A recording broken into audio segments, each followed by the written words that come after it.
We will move to a vote on the item. There will be a roll call vote. Okay, Mayor Parker.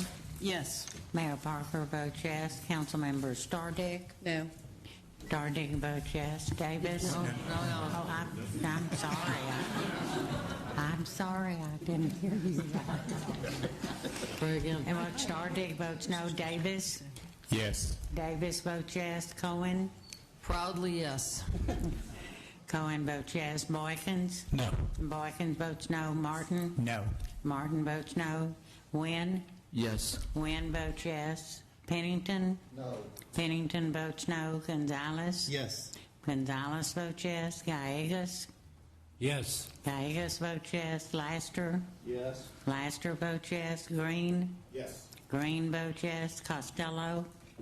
Yes. Costello votes yes. Robinson. Yes. Robinson votes yes. Kubash. No. Kubash votes no. Bradford. Yes. Bradford votes yes. And Christie. No. Sorry. Christie votes no.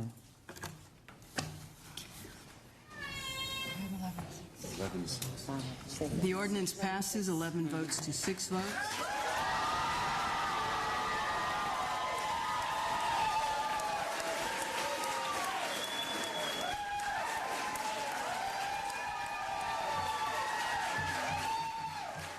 Hello, and welcome to our telecast. My name is Fran Watson, And I'm Darrell Douglas. and today we're here to talk about the Houston Equal Rights Ordinance, or as many of us call it, the HERO. The HERO is a recently passed ordinance that prohibits discrimination with city services when it comes to city employment, city contracting practices, housing in the city of Houston, public accommodations, and private employment.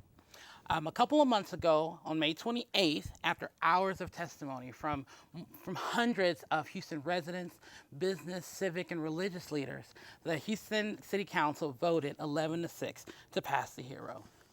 Absolutely. And tonight we want to hear from you. We'll be discussing the HERO ordinance, but we also want to answer questions from you. You can use the hashtag HERO on Twitter and tweet in, or you can go on Facebook and comment on the event page.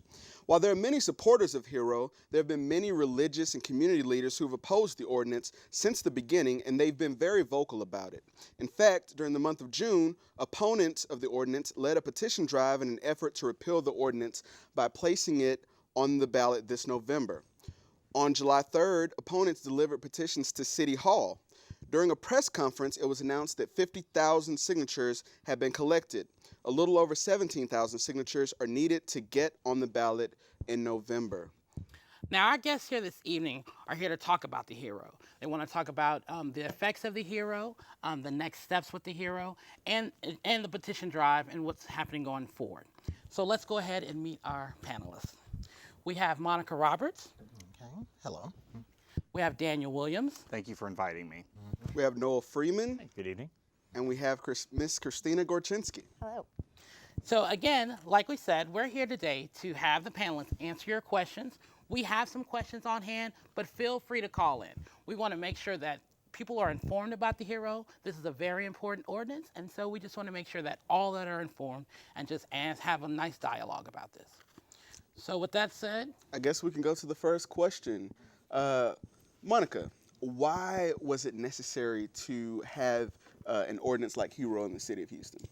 We weren't covered in Houston city ordinances to begin with in terms of discrimination, not just the 15 categories of people, but it became glaringly apparent a few months ago when a person who was a judge, an African-American judge, went to a club in Washington Avenue and was discriminated against, and discovered to her horror, along with the council member, one of the council members that she talked to, that we had no local, way to address discrimination that happens in the city. So you say there's no way, there's no local way.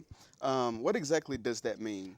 At that time, we had no local remedy for discrimination that happens to people within the Houston city limits. If you were discriminated against as a person, you had to file a federal lawsuit. We did not have state remedies. We did not have anything in the city ordinance, and which is what drove the as a council member Cohen and others to try to pass the HERO to begin with.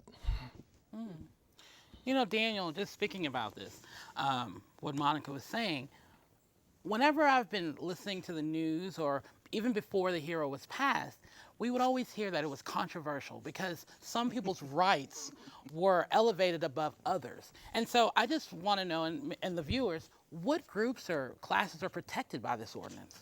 There are 15 different categories that are protected by the Houston Equal Rights Ordinance, including race, nation of origin, religion, disability, veteran status, sexual orientation, gender identity, genetic information, pregnancy, and I know I'm forgetting some. What am I forgetting, Monica? Let's see, it was sex, gender identity, Age. I say religion. And I think the important thing to notice here, Houston is a wonderful, vibrant, diverse city that celebrates its diversity and welcomes people from all over the world, from all walks of life. But that doesn't mean that we don't have discrimination here. And I think we all know that discrimination is a reality in Houston for many of us. Until the passage of the Equal Rights Ordinance, the only remedy available was to go out and hire a lawyer who worked at the federal level and pay that person to pursue a case that could take years to pursue. Now, I don't know about you, but I don't have the kind of resources it would take to pursue a case of that nature, and I don't know many people who do.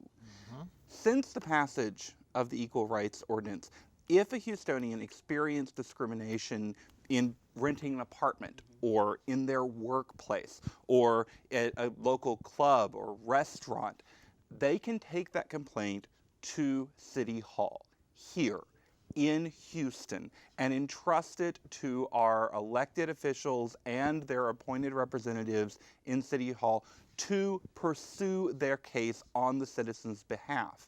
And either through the housing office or the Office of the Inspector General, that complaint will be investigated. The business or individual who is accused of perpetuating discrimination will have an opportunity to respond to the complaint. The ordinance requires that the city first try to reach some sort of reconciliation, pull all parties together to one table like we're sitting here today, and find some way to address everyone's concerns. And only after every other avenue of addressing it has been tried and not worked, then the city is empowered on that person's behalf to take the discriminating business or individual to the municipal courts. This is a local solution to a local problem that celebrates our vibrant, diverse city. Noel, Daniel talked a little bit about, you know, the 15 classes of people and the fact that it's not a rush to court. Can you talk a little more about that, about the process before an incident would actually be taken? What actually happens since the law passed? What would happen if someone felt they were discriminated against before actually taking it to municipal court? Well, it's as simple as just contacting the City of Houston and filing a complaint with the Office of the Inspector General. All you do is you fill out the complaint form, you provide any documentation you've got, you submit it. The Office of the Inspector General is going to review that complaint, and so if the complaint is just completely not founded, if somebody got evicted from their apartment because they didn't pay their rent, not because they were pregnant or they were of a particular race or something, then the OIG is going to say, you know, this isn't a founded complaint, we're going to go ahead and dismiss this. If it goes forward, then they're going to give the other party who is being accused of discrimination the opportunity to respond, tell their side of the story, and everybody can look at how we work this process out. And like Daniel said, is, you know, let's come together, see if there's a solution that everybody can agree on. If both sides are still you know, opposing each other, or let's say the OIG does say, you know, it is clear cut, there was discrimination, then the City of Houston can actually file a citation in municipal courts and fine the person who is guilty of the discrimination up to $500. Now, if they are perpetually discriminating, or they have a lot of cases that just persist, they could be fined up to $5,000 But at the individual level, it's a $500 fine, which is really about the same as a traffic ticket. And if I could interject, the city of Dallas has had an almost identical ordinance on the books since 2003. And in that time period, every single complaint has either been resolved through the conciliation process or is still in the process of being pursued. None of those complaints have gone to court. Oh, that's a good piece of information. Well, that kind of leads us into the next thing, which I would like all the panelists to address, but I'd like to start with you, Christina. Listening to the ordinance, as we were leading up to the passage of the ordinance, there were so many different stories that were out there, and it's just people were nervous and just trying to really kind of figure out the nuances of this ordinance. What do you believe are some of the biggest, and you can talk about one of some of the biggest misconceptions about this ordinance? I think that people think that the ordinance is something that's rare, that's happening in Houston, and there aren't any all over the world or all over the rest of the country. And I think that people are led to believe that this is something like new or different about Houston. And really, Houston was the only major city of our size that didn't have an ordinance like this. And people thinking that maybe we're weird for Texas, but what made us weird for Texas was that we didn't have something like this, that Dallas and Austin and El Paso and San Antonio and other cities, Fort Worth, these other places were kind of leaving us in the dust, that Shreveport, Louisiana passed an ordinance like this, and their city council talked about it for a total of 2.5 hours before they voted on it. in Kentucky. And so there's this misconception that this is like super controversial. And really, it just puts in writing something that we know about Houston, which is that Houstonians don't discriminate. Houston's open for business, and we care about what you can do and not who you are here. And we really want equal opportunities for everybody. And so I think the biggest misconception is that it's super controversial, when really the overwhelming number of people who came down to City Hall to tell their stories about being discriminated against, about not being let into to bars or clubs or restaurants because of the color of their skin. People that came and told their stories were overwhelmingly in support of the ordinance. And so I think that we should all really try to tell the truth as much as we can and spread the truth that this is something good and this is something that makes our city look good. Not only does it make our city look good, it also presents a competitive advantage for our city. Folks, cities that discriminate lose business. They lose convention business. They lose chances at getting corporate relocations. To give you an example, back in 1993, when the city of Cincinnati rescinded a similar law like this, it took them 10 years to reestablish it. And in that 10 years, they lost $600 million in business. They lost 2 corporate relocations, and they lost an opportunity to become the U.S. bid city for the 2012 Olympic Games. My goodness. Yeah. Which is why the Greater Houston Partnership and every other business leader in the city has supported the ordinance. Yes. You asked about what people's misconceptions were on the ordinance, and I think actually the biggest misconception people had before the passage of the ordinance was how much protection they had against discrimination. Before this ordinance passed, there were no ordinances in Houston that prohibited racial or religious or disability-based discrimination in public accommodations. And when I say public accommodations, what I'm talking about is any place that is open to the public, that a member of the public can just walk in and engage in business. So that's movie theaters, that's restaurants, that's shops, that's grocery stores. Before the ordinance passed, no public accommodation protections at the city level, no public accommodation protections at the state level. The state of Houston does not have a law that says you can't discriminate based on someone's religion in public accommodation. All we had in Houston was housing. And while we were going in and taking care of public accommodation and employment, the city has also streamlined and reorganized the housing discrimination section of the code to make it serve Houstonians better. If it turns out that the opponents of the Equal Rights Ordinance have been successful in collecting enough signatures, and that the city is currently in the process of verifying that, if this goes on the ballot, if this is repealed in November, we will go back to that point. We will go back to the point where someone who experiences discrimination based on their nation of origin or based on their veteran status in a shop on Westheimer or a shop on Harrisburg, their only option is going to be to spend the money, to hire a lawyer, to spend years pursuing it through federal courts. And I don't think that's what most Houstonians want. That's not what many people want. The legal expenses associated with this. And you're a lawyer. Yes. And you're saying that. I'm a lawyer, and I'm saying that too. Right, so it's very expensive. Not to be down on lawyers. No, but the fees, their fees there.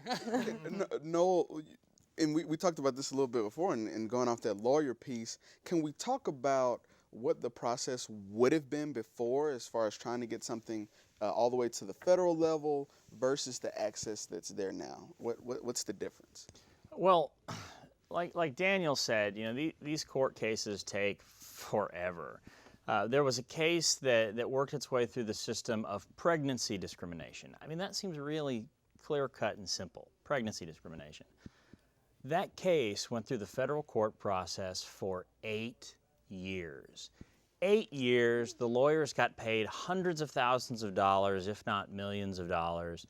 And when you've got a single mom or a low to middle income family, and they're dealing with issues of racial discrimination, veteran status, whatever any of these 15 categories are, the overwhelming majority of the population, they don't have the resources. I mean, just to walk into federal court and to litigate something from filing to trial, you're looking at probably easily $100,000. And it doesn't matter how good your case is. If you don't have that kind of money, you're out of luck. You're just out of luck. The cost to most people for pursuing a claim of discrimination under this ordinance is maybe nothing. It's maybe the price of a postage stamp and printing out a couple of copies. It really is a much, much better avenue of access for everyday people just like us who face discrimination in their daily lives. And I don't know about you, but when I have a problem in my neighborhood, I don't call a lawyer. I talk to my neighbors, and if that doesn't work, I call my city council member. And that's what this ordinance allows every Houstonian to do. Looks like we have a caller. Caller? Hi, this is Sarah Shimmer, and I just wanted to ask you guys about the social media aspect, any websites people can follow, any social media channels people can follow to get good information about this HERO ordinance. Thanks. Go for it. Well, I have been, because I've been getting a lot of questions, because especially during the last month or so when the people were standing outside getting petitions signed, and I think that the opposition was being really loud and vocal and saying alarming things to people, that people were seeking factual information. And so I was sending people to, and I continue to send people to HOUequality.com, which is really just a clearinghouse of information, factual information about the ordinance. There's a frequently asked questions page that's really helpful for people to go to. And I know it's been helpful for people who have heard things that they find unsettling or that don't seem to match up, that they've gone there, and you can actually read all the 15 protected classes. You can read the ordinance word for word yourself. And then I know a lot of people are using Facebook and Twitter to have this conversation. And I know that social media is helpful for getting out information. At the end of the day, I think factual information is the most important thing. So going to the letter of the law and actually looking at the ordinance itself is good on HOUequality.com. Or if you look on Equality Texas has a really great Twitter feed where I think y'all post a lot of really factual information. At Equality Texas. At Equality Texas on Twitter. And then at HOU Equality has a Twitter too. And Facebook. And a Facebook. Nice. So Facebook and Twitter are handy. I think the best place for people to find factual information is to look at the law itself, or if they have other questions, houequality.com for that And the City of FAQ Houston sheet. website also has has the HERO on its website. And so you can actually look at the text of the HERO. And it's plain language. It's not written in legalese. I also want to plug Monica's excellent website, Transgrio, which is a Oh, yeah, blog. your blog. Monica's award-winning blog. Monica has maintained for years that has some wonderful information on the ordinance there.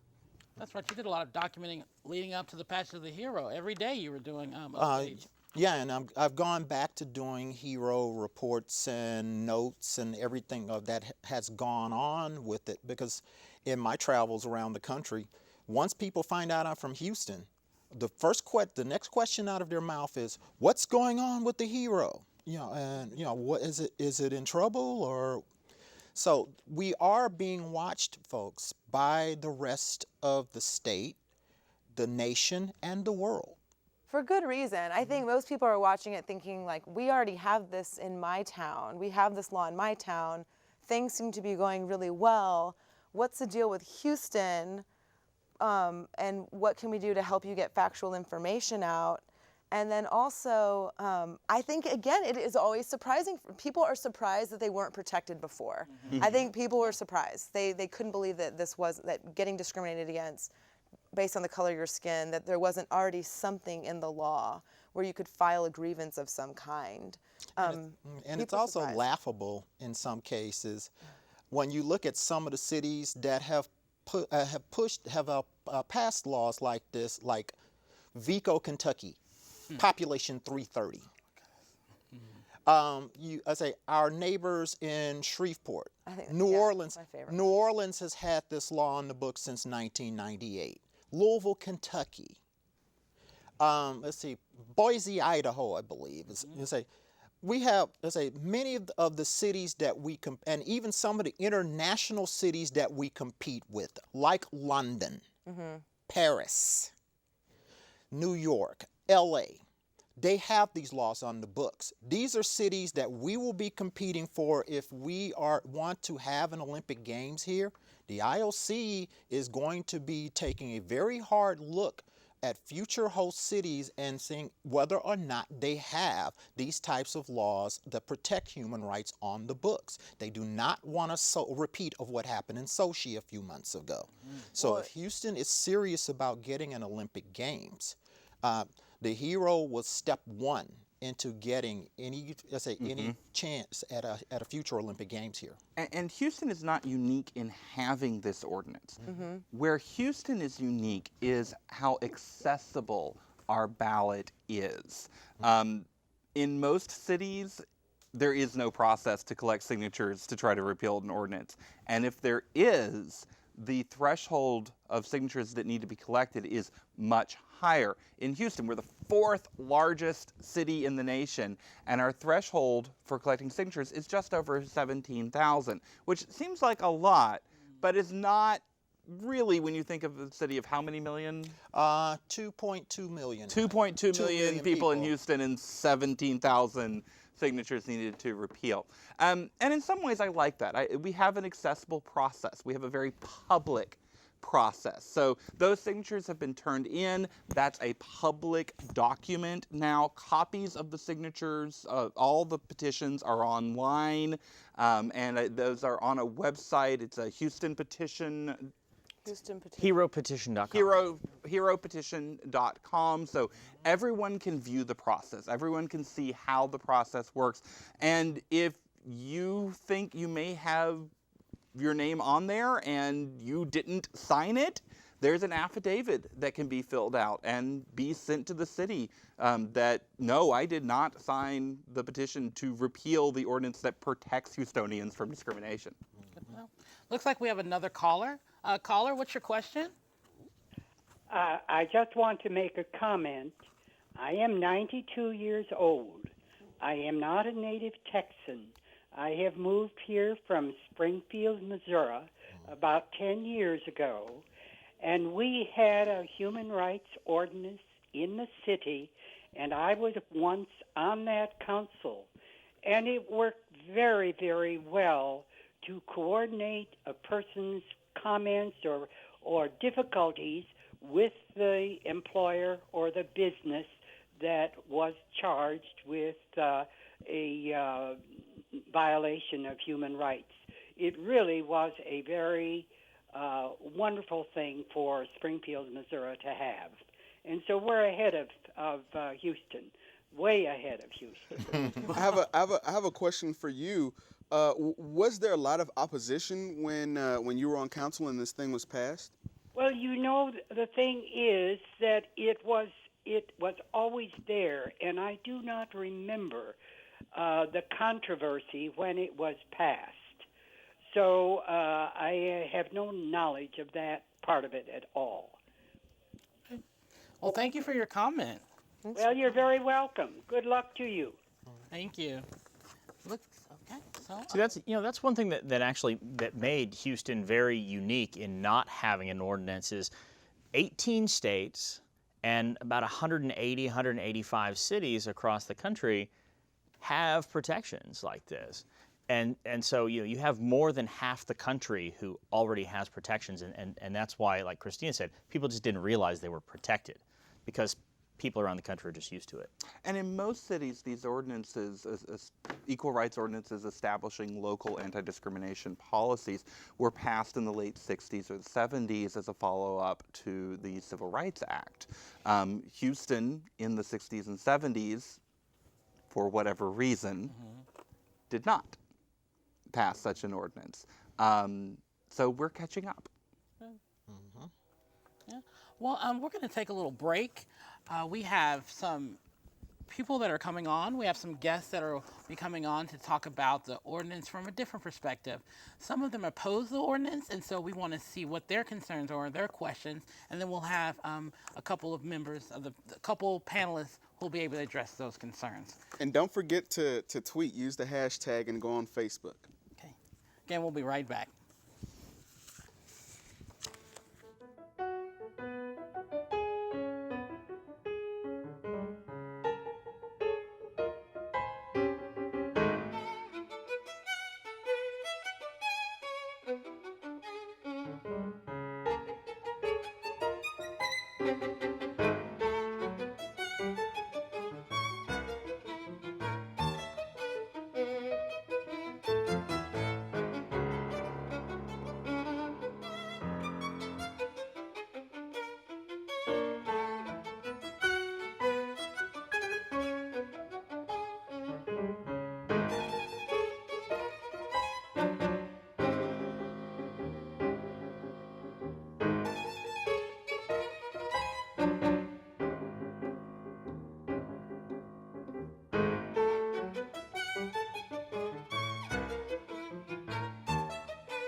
Welcome back. As I said earlier, we have switched out a couple of our panelists, and we would like Darrell to go ahead and introduce two guests that are here because they have concerns about the HERO and the Equal Rights Ordinance, and so we want to give them an opportunity to address that and then have our other panelists address those concerns. Okay, so first we have Miss Kathy Bluford Daniels, who's an activist, and I follow her on Facebook. I consider her a friend. Love me some Kathy Bluford Daniels. We disagree on this issue, but you know, we'll roll ahead. And we have Mr. Dave Welch, who is the executive director of the Houston Area Pastors Council. So I guess I can start with Miss Kathy. What would you say is most alarming to you about the ordinance? What's been most alarming to me about the ordinance, and first, let me say too, thank you all for having us. But what's been most alarming to me about the ordinance was when it first came out, and it was described as a civil rights ordinance. I thought about the communities where I'm active and that I serve, and the people that I'm dealing with on a day-to-day basis. And with so much suppression and depression, lack of jobs, poor infrastructure, insufficient housing, it concerned me that this ordinance could trump what the issues that we already have in the city, and particularly for what the city council and the mayor are hired to do, because we voted for them. That's what we hired them for, govern the entire city. So the fact that you start talking about civil rights, we have too many issues already as far as African Americans that are unemployed, Latinos that are unemployed and can't find work. We just have too many local issues that this trumped all of that suddenly. The ordinance itself protects people based against discrimination. So maybe the people that you're thinking about who are seeking jobs, this ordinance protects the entire city of Houston, and so people that are seeking jobs who may not have jobs, this would prevent them from getting discriminated against if they were not getting those jobs because of the color of their skin. Actually, it wouldn't, particularly for those that have felonies. That would have to be a state level decision, and the highest recidivism rates are in African American and poor communities. So this ordinance does not protect them, because they'll still not be able to get a job even with this ordinance. The ordinance protects people in private employment and public employment from being discriminated against based on sex, color, race, national origin, pregnancy, marital status, a ton of different characteristics. And this law protects the entire city of Houston. As a former federal government employee, so does the Civil Rights Act of 1964. Not in public accommodation. No, it does not, but federal trumps state, trumps local, and that's a federal act. But at the same time, madam, you do have to consider the fact that we did not have a local, as a remedy to deal with discrimination. And as we've talked about earlier, it does cost up to $100,000 to pursue federal cases. So yes, the HERO does, provide a very, and since when is it not just the job of the city council to protect the human rights of its citizens? When did that not become a function of city government? Well, let me jump in, because we can ban around some of those issues all the way around. But the truth of the matter is, let's just be honest, because the mayor has a difficult time being honest, because she denied at the beginning that this was about her community. After being pressed hardly through the process to justify and prove any kind of discrimination going on the basis of race or other protected categories legitimately, she finally had to admit this was about the LGBT community, pure and simple. All the other laws protecting discrimination exist in federal law, and quite candidly, if those categories based on legitimate 1964 Civil Rights Act categories were all that were included in this ordinance, even though there was no proof of any systemic discrimination going on, there would have been very little opposition to this ordinance. This is about one thing and one thing only, and that's Mayor Parker promising the National Human Rights Campaign and other allies to promote her agenda through policy in this and open up. And the issue of public accommodations, again, she will not be honest about. The fact is that the restrooms, public accommodation means the entire facility. So the clause that was removed does not only not remove the issue of restrooms, it in fact opens the entire facilities up to anybody claiming to be another gender, no matter what their situation is. They don't have to have any biological change made. And so those are concerns, frankly, which are what this ordinance is about. They're not being honest about it. Okay, speaking of not being honest, Mr. Welch, your pastor's council has not been honest in terms of your opposition to it. Okay, in what way? Okay, all right, you have demonized the transgender community.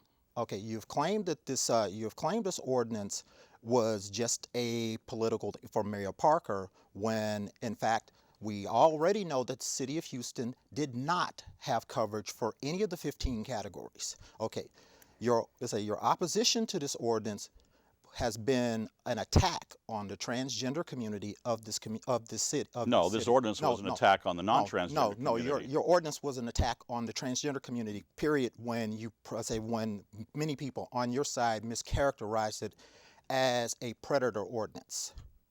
I think that your beef with it is that it includes the LGBT community. I think that trying to make this ordinance something really small that is just about one group of people is really disingenuous, and that the law protects 15 characteristics.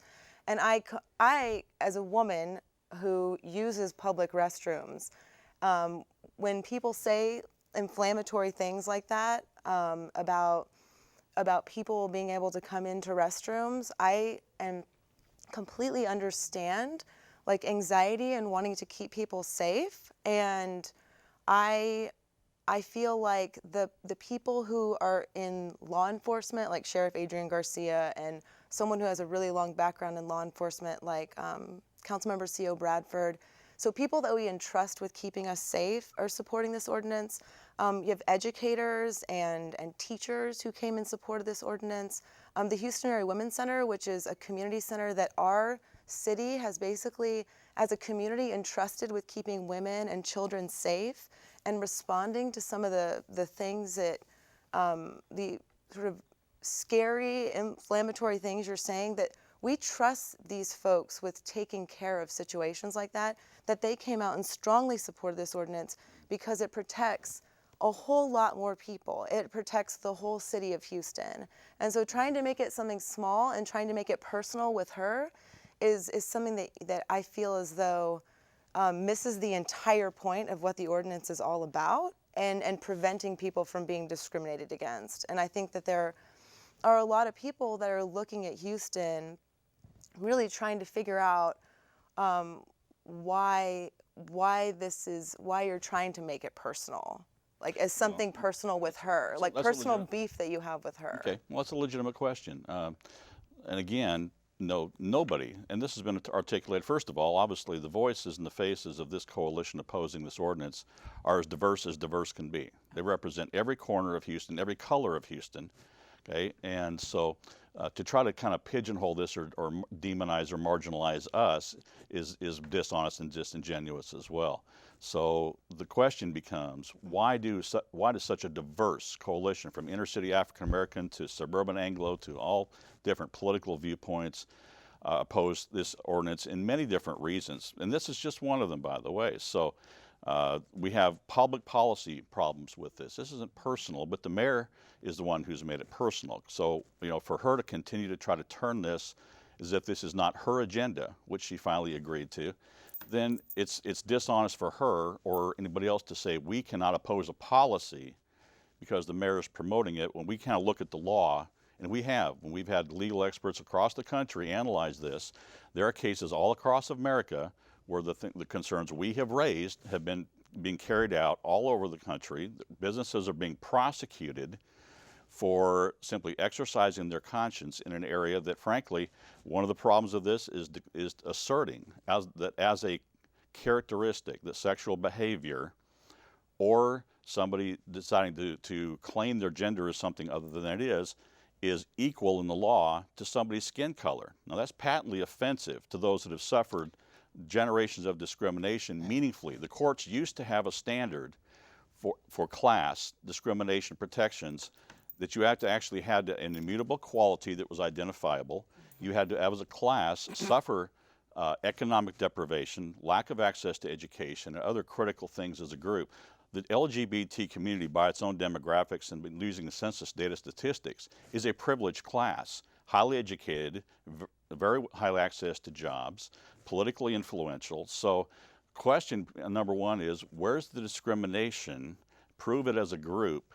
And then why asserting this according to law? the National National Transgender Discrimination Survey that was taken in 2011, 26% of the African American trans community faces discrimination. We had an example of that right here in Houston with the case of a trans woman who was Latina, who was offered a job at River Oaks Imaging. And when they found out that this person was transgender, the job was rescinded from her. Okay, You're so not answering the question. No. I am You're answering avoiding- the question. no, you're not. You're avoiding the issue. No, Mr. Welch. I am telling you, that is a clear example of discrimination. That case that case was litigated in the Fifth Circuit. I guess what I have a hard time understanding is why you would want to take away all those other protections from all those other people because of an issue that you have with a certain group of people. Like if a law protects Everyone, then it should protect everyone. And I kind of That's sort what of we're speaking of. Well, I kind of have a question. Somewhere I read a story of a man going past a Samaritan and asking himself not what would happen to him if the Samaritan were to attack him, but instead, what would happen to that Samaritan if he didn't reach out? So I guess my main question to you is, do you feel that any of these 15 classes, be it race, be it sexual orientation, be it sexual identity, do you feel that anyone should be able to be discriminated against? And if not, then why are you opposing the ordinance? Well, of course, we oppose wrongful discrimination. I've said that repeatedly. We've said that over and over again. And nobody is supporting wrongful discrimination in employment, in housing, and the critical question here is, if all those other categories, which are legitimately definable and accepted by the majority of the people in this country, are already protected, and if we wanted to add a city protection level to those characteristics, such as race, sex, religion, then let's do that. Okay? But that was not the battle. It was not the battle with the mayor, and the mayor had an opportunity. So here's the issue is, why should this category, and frankly, the issue you're not answering is somebody's perceived gender expression a legitimate legal standard that should be forced on society when it's something that can't be defined? It reaches less than 3% of the 0.3% of the population, and there's no discrimination wrongfully being applied as a class systemically. So in other words, we're going to force that upon 100% of the population, so that in the use of public accommodations, let's talk about that. We've already had examples of biological males, no alterations, entering women's restrooms. So just so that we're clear, a man entering a women's restroom to cause a disturbance was illegal and remains illegal. It was illegal before the ordinance, and it's still illegal. So it's illegal in the city of Houston for a man to enter a woman's restroom to cause a disturbance. We can agree on that. Wait a minute. Let's back up here. It's illegal. How about entering a woman's restroom? Period. So let's back up there. A man entering a woman's. Okay. Here's the thing. So under this ordinance, it is now lawful for somebody who was born a male and who is biologically a male, who just simply claims their expression. Okay. Mr. Welch, gender as is a representative. Let me finish. As a representative of trans community. No. I'm not going to. Like we can go back on this all day long. And I'm trying to understand it. I think I'm going to finish this. I'm going to finish this, or we're just going to let this be bantered around the rest of the day. Let's let him finish, and then because you're going to answer this question, or we're not going to continue this discussion. And because The law states, the ordinance states, if you read it, read the definition of gender identity and the public accommodations. Okay, all that's required is for somebody's expression to be what they claim it to be, which may not be what it is at birth. So that means I don't have to have anything biologically altered for me to declare my expression is female and enter a women's restroom. Well, that's what the law says. It's not debatable. So the question is that a valid, legitimate position for the people to take for opening our restrooms to that situation? And that's what obviously, 50,000 people said no, and that's what we're going to get a chance to vote on, it looks like. And Mr. Welch, okay, what bathroom am I supposed to go to? Based on the way I look right now, what bathroom do I go to? Well, what are you biologically? I say, I am female. Okay. Okay. Do you have male genitals? I think That's not so any, completely that is a question, Okay. Mr. Welch, that is medical information that is none of your or anybody But you're making else's it my businesses. business. Well, let me- no, Yes, you're I know. making It it my is- May I business. interject It is here? not your business. May I Okay, the interject? bottom line, Mr. Welch, say, because one of the things that has bothered me and a lot of the people in the trans community is your group's demonization of what trans people actually do and what we go through. This is a medical condition that we go through. We actually have to go through, let's say, through counseling to ensure that what we are going through is a legitimate situation. We have things that we do have to go through, like at least a year's worth of counseling, going through, to make certain that this is not a phase. It is not a phase. We have trans people who are transitioning as early as age 6 now. The fact that you continue to bring up the bathroom issue when there has been evidence to the contrary from HISD to the 18 states plus the DC and the and the District of and Puerto Rico, who have had these laws on the books for up to decades and not have any of the incidents that you claim have happened. And if you claim that the 4 incidents happened here, where are the police reports? And we're going to go to the phone, and then we're going to go to Ms. Hold Kathy. that thought. Caller, what's your question or comment? Well, my comment is I totally agree with the guy that's representing the pastors. Ms. Roberts asked the question, what bathroom was she supposed to use based upon how she looks?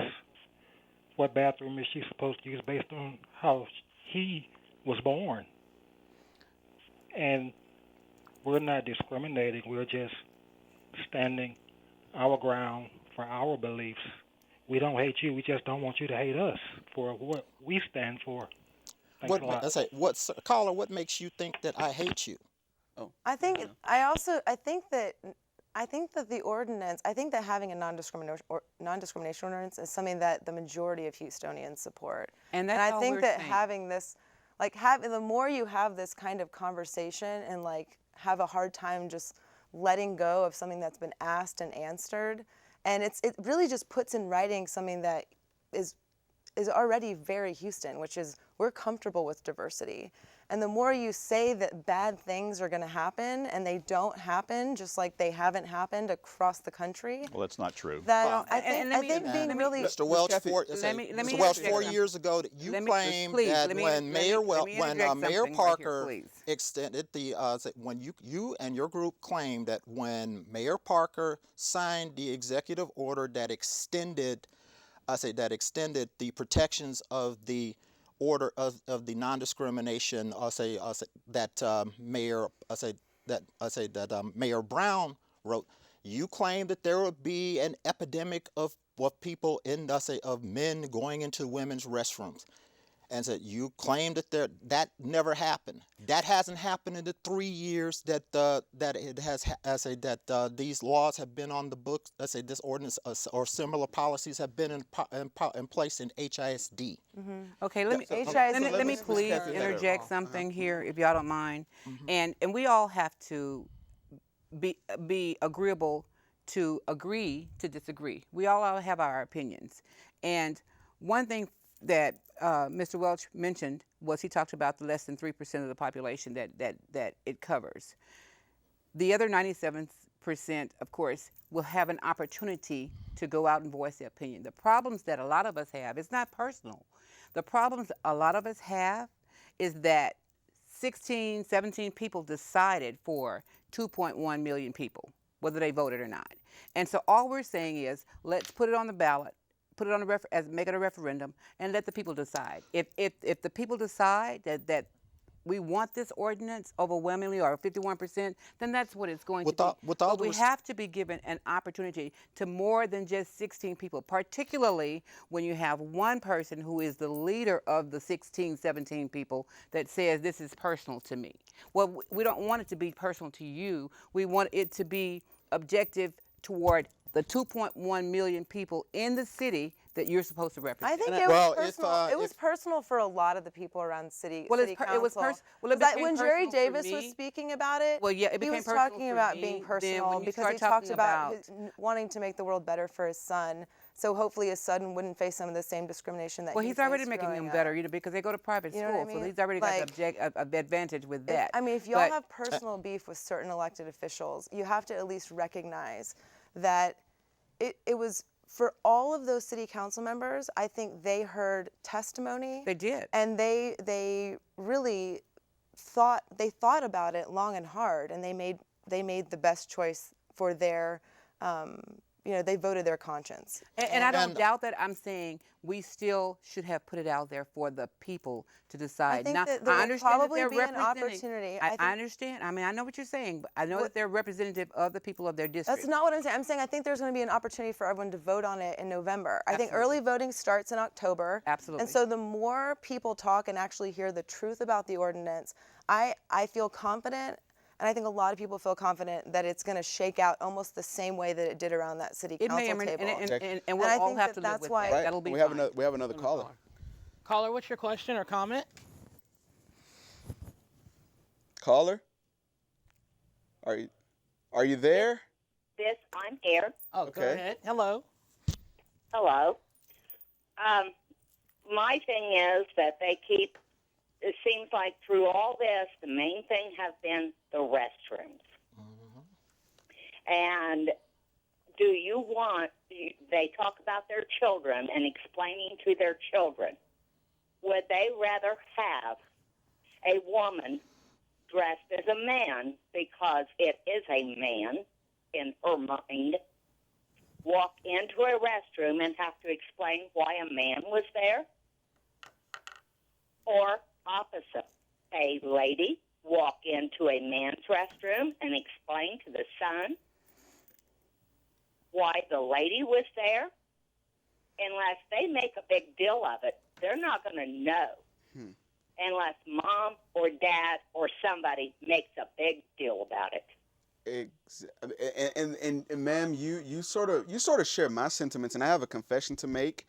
Please don't hold this against me. I used to work on the 8th floor, and directly across the hall from our office was the women's restroom. And all the way around behind the elevators on the other side was the men's. And you know what? I have used the women's restroom. I would slip in and slip out. Yeah. So, nothing ever happened. And hopefully the people that are watching and the people that are here won't hold it against me. But, ma'am, you're absolutely right. I think no one would make a big deal out of it. It'd be a big deal about it if my wife was in there. If my husband, it would be for my husband too. And it'd been a big deal if I was there when my wife was in there and you went in there. That's a violation of her privacy. I'm a woman that has been married to my husband for 47 years. So I'm not gay. I'm not transgender. Mm-hmm. But I back this, and I think they're wrong for what they're saying. I just think that they're making too big of a deal out of this restroom where it would never be noticed. Yeah. Right. I agree. And I also caller. feel that civil rights should never be put to a vote because the 1964 Civil Rights Act that Mr. Welch has cited here had that been put up to a vote in 1964, it would have been voted down.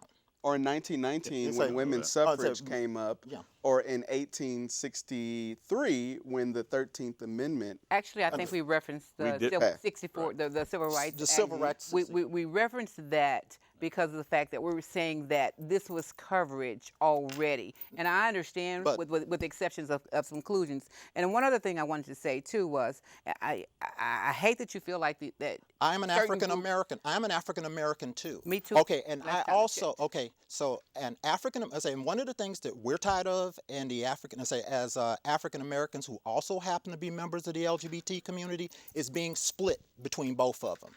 I said we're either not black enough for the African American community, or we're too black for the LGBT community. And I and we understand that. are I sick do. of it. I understand okay, that. But and, what I- and so what and I'm that's saying that is- and that has happened But far because too we have often. an opinion about it, So, well- or because for whatever reason, please don't categorize everybody and say that we're demonizing. You are. But Your that's not- side that's is, absolute- ma'am, no, when you you can't sit say up that. there Already, I and mean, you and accuse you were when saying you my accuse side. other people of behavior that they're not engaged in. My favorite That thing is attack. actually, I think my favorite thing you said so far that made that really clear that there's something interesting going on is that if a couple classes weren't on there, that it wouldn't have been controversial at all. Like, you are totally fixating on one particular part of an ordinance that covers the whole city of Houston.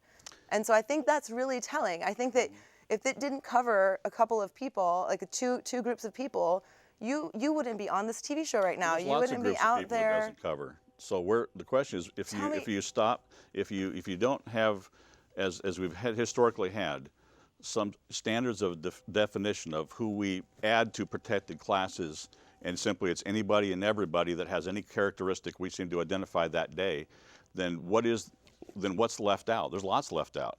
What we do believe is that there are legitimate, wrongful discrimination classes that historically, because of things that they can't control, or that we historically recognize as valuable, like religion, but skin color and sex that you're born with, which you can't change, which is what we believe, by the way, because it's what God says.